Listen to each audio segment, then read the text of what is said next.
الحمدللہ رب العالمین والصلاة والسلام علی رسول اللہ اما بعد۔ رمضان المقدس کی دوسری سحری لاک ڈاؤن میں یہ دوسرا بیان ہے سحری کا جو آپ کے سامنے ہم رکھ رہے ہیں۔ کل پہلے روزے میں بہت ساری ماں و بہنوں کے سوالات آئے، ان میں سے چند کو آپ کے سامنے رکھ رہے ہیں۔ ایک تو ہماری ماں و بہنوں کو جو اللہ رب العالمین کی جانب سے قدرتی نظام ہے، ہر مہینے کا جو خون آتا ہے اس کو عربی میں حیض کہتے ہیں۔ حیض کا معنی ہوتا ہے بہنا، مہینے کا خون کا آنا۔ ایسا خون جو عورت کے رحم سے بالغ ہونے کے بعد خاص دنوں میں نکلتا ہے۔ پھر اللہ رب العالمین نے اس چیز کا قرآن مجید میں بھی ذکر کیا ہے۔ سورہ بقرہ سورۃ نمبر 2 آیت نمبر 222 میں رب العالمین نے فرمایا وَيَسْأَلُونَكَ عَنِ الْمَحِيضِ قُلْ هُوَ أَذًى۔ آپ سے معلوم کرتے ہیں حیض کے بارے میں، یعنی ایسے خون کے بارے میں جو ماں و بہنوں کو ہر مہینہ آتا ہے، اس کے بارے میں لوگ معلوم کرتے ہیں قُلْ هُوَ أَذًى، لوگوں کو بتا دو کہ وہ ناپاک ہے۔ آپ صلی اللہ علیہ وسلم کی پیاری حدیث اس سلسلے میں صحیح بخاری کے اندر 1951 نمبر پر موجود ہے۔ آپ صلی اللہ علیہ وسلم نے فرمایا الیس اذا حاضت لم تصلی ولم تصم، کیا ایسا نہیں ہے کہ جب تم حیض کی حالت میں ہوتی ہو، نہ نماز پڑھتی ہو اور نہ روزہ رکھتی ہو، فذالک من نقصان دینہا، اور یہی تمہارے دین میں کمی کی نشانی، علامت اور دلیل ہے۔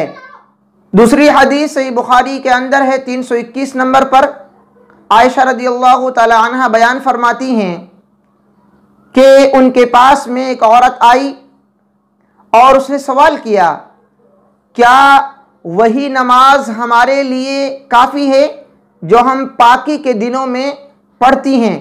کیا ہمیں حیض کی حالت میں چھوٹی ہوئی نمازوں کو بھی قضا کرنی ہوگی؟ یہ ان کا سوال تھا۔ عائشہ رضی اللہ تعالی عنہ نے بیان فرمایا کہ آپ صلی اللہ علیہ وسلم ہمیں حیض کی حالت میں نماز نہ پڑھنے کا حکم دیتے تھے اور ہمیں ان کی قضا کرنے کا بھی حکم نہیں دیتے تھے، البتہ روزہ کے لیے ہمیں منع کرتے لیکن بعد میں اس کی قضا کا حکم دیتے تھے۔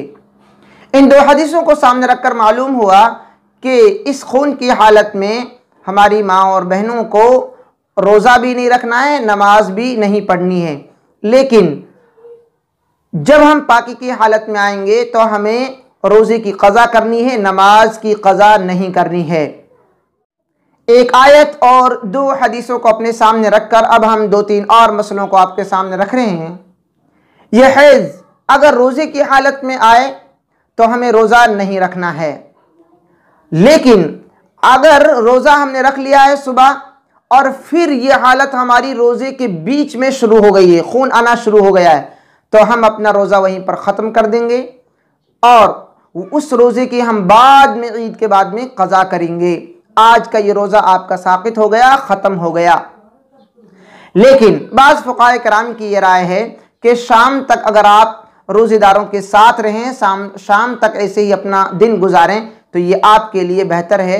اور اسی طرح ماہواری کا اگر یہ خون رات میں ختم ہو جاتا ہے اور صبح ہم سحری کے لیے تیاری کر رہے ہیں، اب ہم نے سحری کر لی ہے لیکن ہم نے غسل نہیں کیا ہے، نہائے نہیں ہیں ہم، تو کیا ہم روزہ رکھ سکتے ہیں؟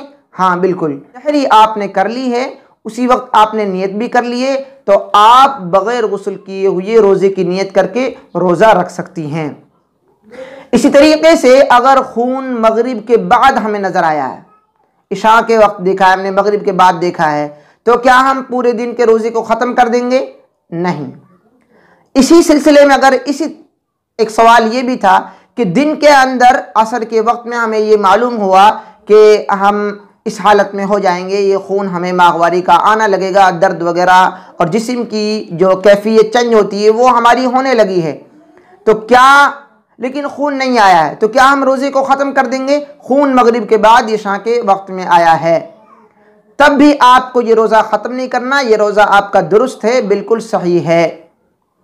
اسی طریقے سے ہمارے جو معمول کے عادت کے جو دن ہیں ان میں ہمیں یہ خون آیا ہے، اس کے بعد یا اس سے پہلے کبھی دوسرے دنوں میں معمول سے ہٹ کر، عادت سے ہٹ کر ہمیں قطرے آتے ہیں، خون کے ہمیں قطرے نکلتے ہیں، کیا ان قطروں کا اعتبار کر کے ہم اپنی نماز اور روزے کو چھوڑ دیں گے؟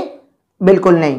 آپ اپنا روزہ رکھیں اس حالت میں، ان خون کے ہلکے قطروں کا کوئی اعتبار نہیں ہوگا۔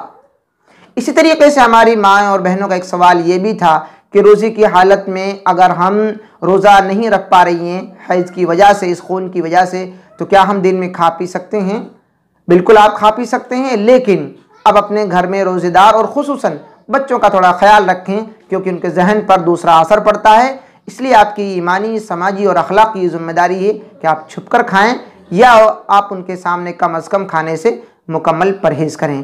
یہ حیض کے تعلق سے، نماز اور روزہ کے تعلق سے کچھ اہم مسئلے تھے جو آپ کے سامنے بیان کیے گئے ہیں۔ اسی طرح ہم ماہواری سے جڑے، نفاس، رضاعت سے اور حمل سے جڑے ہوئے اپنی ماں اور بہنوں کے اور روزے سے ان کو جوڑ کر دوسرے مسائل کو بھی آپ کے سامنے ضرور رکھیں گے۔ آپ کے ذہن میں جو سوال ہے اسے ڈسکرپشن میں آپ ضرور پوچھیں۔